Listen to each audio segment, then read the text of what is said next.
Ngelokne penonton jadi basi ki takir. Masa takir ndoke loro. Takir ki ndoke siji. Lah ndokmu, ndokku loro. Oke. Loro episode kok. Wah, nek iso dikukur enak. Susu lho sampeyan. Rasa digawe wong kare jiwo ae.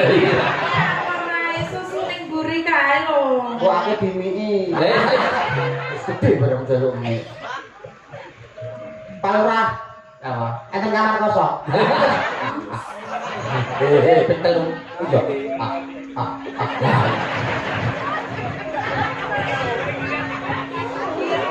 Iya. Pak dicoba ini Pak ben tak lagi. Menika menawi ngersakaken giok. Wah, bayar nganyang melon. Upama ambune kaya ngene to. Ya lho saka kene cuma srebel tunggono ing pangkonku kene ya iki. Iya kan, Mas. Tapi penenang ya, Mas. Ya. Wong sing paling rugi sak alam dunya ya Pak Yono. Lah kok iso? Lah bayar larang lho, ora iso mangku. Larang yang bayar iki larang. Ora iso mangku. Lah kowe, aku lho gak bayar. Iki to. Dan ngono lho, lah sapa? Iki lho ndang cacek-cacek kok goblok ya ora. Iki ya. Kuwi aja mbok sing iki lho sebelah kene karo tekan kene. Senengane kok iso milih sing piye? Lah sing kula sing kotot. Yo aja ae kok iso. Beliau sing Mbak Sulis, Eva. Lah kan ya dirutone terus kene kan ya kena. Pertama ya nginget kene sik terus sret. Tinggal Mbak Sulis. Wah, Ranggono cacah wonten 6 nggih Mas. 6 menika tak itu. Kowe milih salah satu, salah siji sing mbok pilih sing dia iki coba. Pilih salah minggu Mbak Sulis. Tuduk.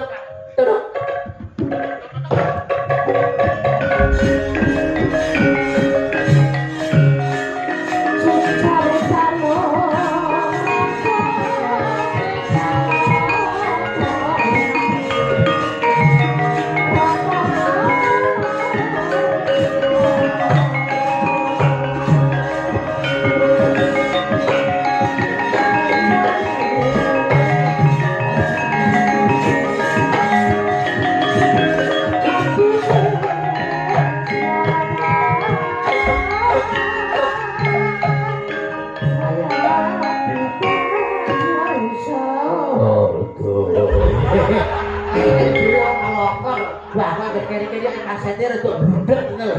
Sinden magebluk. Wah, Mas Mondol awake dhewe ratri iki kaya dene kejugrukan gunung Sarikaloberan segara madu. Ketemu karo Wanut Yayu rupane branyak pasemone kulit kuning ngemu giring pengawak menjangan ketawang boyo mawa teja ngemu sudama lewat datan ngemu wongan yen ditondro pasoyane kurang condro luwih warna prasasat widodari Nyejowantah.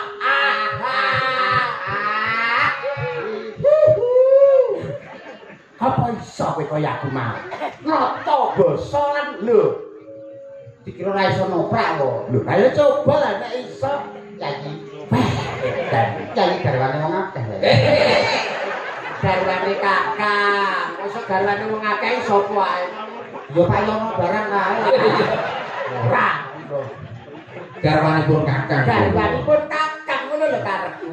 Yayi baripun kakang yayi. Iki sampean sebagai apa? Aku sebagai apa? Lho gawe lakon iki mah. Lho lakon Jare sampean mau. iki dari Sekar Taji awakmu dadi Panji tepak ora. Panji Asmara Bangun. Panji Asmara Bangunan lho. Ranggongan. Datang bangun. Panji Asmara Bangun iki blangkonmu mau kok terus gawe lho karo cacah bentek. Lah kok kembar karo naga. Pelecehan cacah iki. Dikira ndasku kaya naga. Ayo dia kembangnya dipundhut ae tak bagus kok iso. Malah. Oke, ayo disembah sik ping 3, nyembah ping 3. Kowe nek karo sing ngegok kudu nyembah karo recok meneng ae. Tetep menung. Ya gem blakone sing apik. Sik nuwun sewu ben ora ning sampe.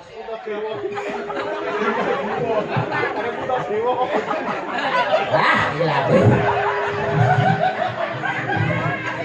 Iso wae punta dewa ngono ta. Kaya punta dewa nyanyi Werkudara. Ya. Moro bagi caketa mangkon kakang ya. Injih wonten timbalan dawuh Kang Mas Panji Tengku. Turut. Waduh. Tuk. Tuk cari mano. Tuk.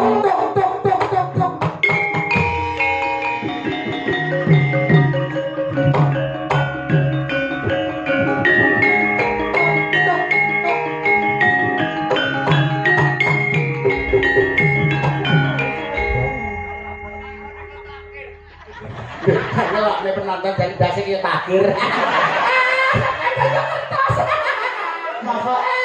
Masa takir ndoke loro. Takir iki ndoke siji. Lah ndokmu, ndokku loro kok. Oke. Loro episode kok. Wah, nek iso dikukur enak. Lagi. Terus.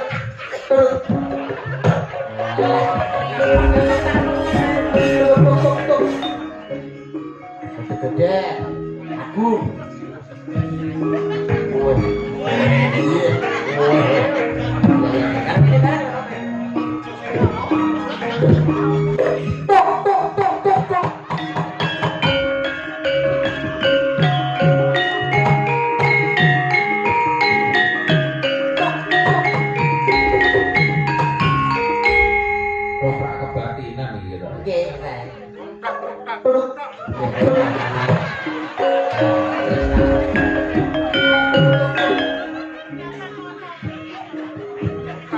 Nah, 11.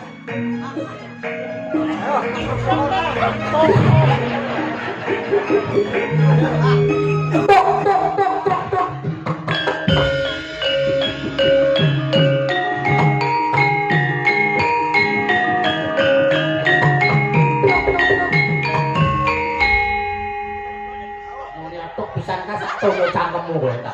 Tatuk nah. Koprak sewengi tatuk ae. Lah metuk ki ngoe nah. Menantumu. Ayo omong digandrung. Gandrung sing apik. Ya.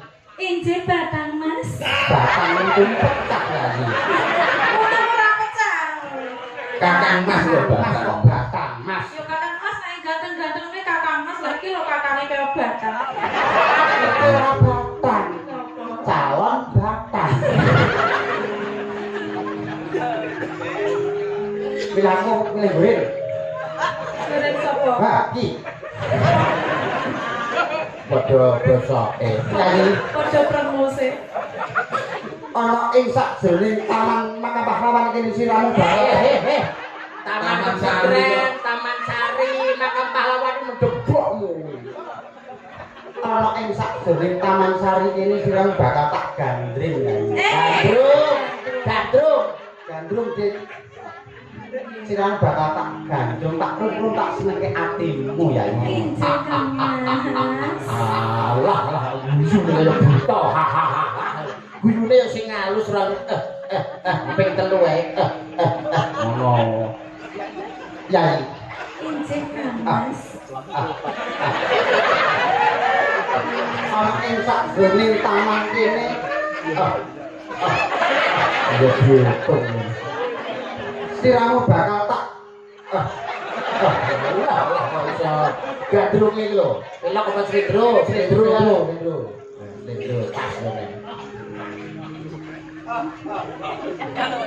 Memanismu kang jiwat. Alah. Semalah tekan loja-loji lho. Jola-joli. Memanismu hakmu ngono. Marai kowe. Ora. Den. Sing apik to Kang Mas, ora tak damelke susu lho sampeyan. Langsung dibake wong kare jimo ae. Ora susu ning mburi kae lho. Kok aku dimiki. Wis gede bareng jaluk mie. Pak Lurah, Apa? enten kamar kosong. Kok apa? Tak kanggo. Bang Indah. Memanismu kanggo jiwa. Ya, apik jan, ya kaya nuntut wong picek malah. Gandeng kan sing apik ngono lho, ibarate rumah cara ketoprak Sabta Mandalang Ayub Yogyakarta kaya dene Bu Marsita karo Mas Pak Hidayat. Hidayat. Lah, cara ketoprak tulungagung siswa sedaya. Siswa budaya. Siswa budaya iki kaya kowe kaya Pak Kusyadi, kaya Ibu Siti Narsiam lho, gandrunge sing penak. Kok ono sing enake kok iki lho. Ngene lho, Mas. Nah, gandeng Mbak Sulis. Nggih, Mas. Badhe tindak pundi? Badhe buah batang niki lho, Mas. Atone. Lah piye lho? Sulit gandeng model Sampeyan kaya kok ngene ngomong ngene lho Mbak kudune sampean loro iki. Mas Yuda badhe tindak pundi ngoten. Nggih, Mas Yuda badhe tindak pundi, Mas? Niki lho nyontekne bae niki. Sing batang sing penyakit mlumpuk dadi siji nang kene. Ya wis sing apik, sing Apik, apik. sing apik ya ya. Agawe runcite kale Gale. Ngono kok gale. marai. Ora. Aku lho sapal. Marai. Gale. Kale Lah. Gale. kale Ya. nanti le. Ora melu ya. Gale. Lara apa Lara tipes. Lara apa? Rara apa? Ojo lara. akhirnya lara. Lara apa kang si nebyo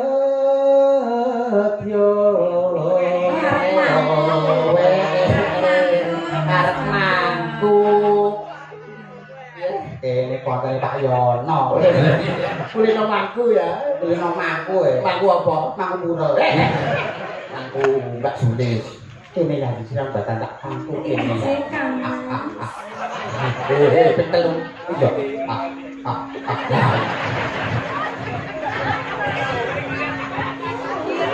Iya. Mbak kapan ini Mbak dan kita bilang lagi. Menika menawi ngersakaken giok. Buat layar nganyang melon. Upomo. Upama ambune kaya ngene to. Lho, saka kene cuma serebel. Kowe kok bar mangan solar tuh. Masuk mampu ya? Iya. Kok mangan apa ya? Mbok kok ayo sikat. Upomo munduta rukmi. Kok rukmi lho, Mas? Rukmi ya iso rukmi. Rukmi lho. Apa banyak kali? Tapi kan muni apa? Rukmi. Nah, rukmi apa, Mak? Ruk apa? Rukmi. Manone beda ya. Tartamtu tak ruti. Kan berarti ngersakaken anakan kethek ngobrol. Aku ki lho tuntunan gandengen Lah. malah dadi munyuk. Malah mbok umbulne padha karo gandeng nyuk. Ya gini lah. Ya. Kene ya iki. Lungguh ing pangkonku kene ya iki. Iya kan, Mas. Ya. Tapi peneng ya, Mas. Ya. Wong sing paling rugi sak alam dunya ya Pak Yono. Lah kok iso? Lah bayar larang lho, ora iso mantu. Larang yang bayar iki larang. Ora iso mantu. Lah kowe Aku lho gak bayar. ini kok. Beda. Jadi ibarat wong numpak susu. Perahu. Aku malah latah lho. Lah kok iso? Angger sing tak ngerti opo ning sampe kocak lho. Lah iki tuh ngerti apa? Ngerti kono lho kok. Aku Apa kuno ya apa? Susu. Kok iso? Jan. Nah, iku dibilang susu. Ngono ben ketara to. Susu. foto susune. Ayo. Upama mundur to Pak Prau ing lumampah tanpa welah ing madyaning jala nindi. Oh, nindi. Jalan nindi. Wong ora melu sesuk mau. Nindi. Temah gunjing ngagenjon neng pagulingan. Wah, ayo coba nyanyi garwane pernah. Aku kepengen, aku nek goblok ngomong. Aku kepengin midhanget suaramu ya. Coba tembang kanggo aku ya. Injih Kang Mas, panjenengan ngersakaken tembang menapa Kang Mas? Terselah Ya lampu. Terserah. terserah. Wis karek siramu Sing kono. penting penak kanggo dijogeti utawa kanggo ditayubke awit panjenengane Pak Siono kuwi seneng ning gone tayub. Wah. Lakon sing kena dilo tayub ya. Tayo. Niki kopi jahe pripun, Cong? Oke, no kopi jahe padak nek cahen-cahen. Oke tok. Oke. Bodro ngoyo padak. Padang ya dia. Dengan spesial ngagem Pak Noto. Nggih. Mbak Iyo. Lan keto. Parapane nggih Pak Noto ngoten to. Nggih. Buka celuk nggih niki. Nggih. Kilo kancane muka. Dene lo bayono barang. Bakal. Wancirmu suruh surya sisi wetan panjang sapa ati rembulan dhewe dadani anuruti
Pak Dalang. Inggih, istimewa Mas menawa. Bambang sampun nggih.